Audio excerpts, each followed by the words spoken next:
একটা গল্প মনে পড়ে গেল।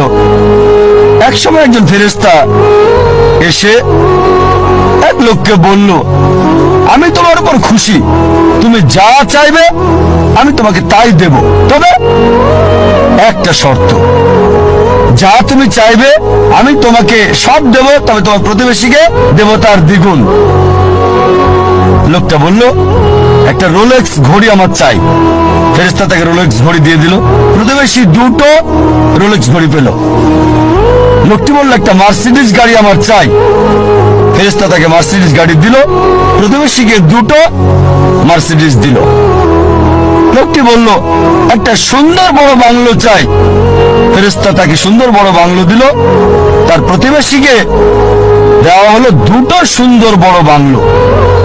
লোকটি পরে বলল, দয়া করে আমার শেষ ইচ্ছাটা তুমি পূরণ করে দাও। কি সেটা? আমার একটা চোখ তুমি নষ্ট করে দাও, যাতে কিছু আমি চোখে না দেখতে পাই।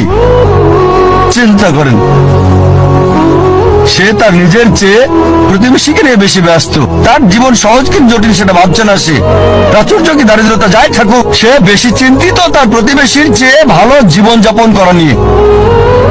এ কারণেই সে ফেরেশতাকে বলল, আমার একটা চোখ নষ্ট করে দাও, যাতে প্রতিবেশীর দুটো চোখই নষ্ট হয়ে যায়। এভাবে আমরা প্রতিবেশী কেন্দ্রিক। নিজের সুখী কিনা ভাবছে না, দেখতে পারবে কিনা সেটা ব্যাপার।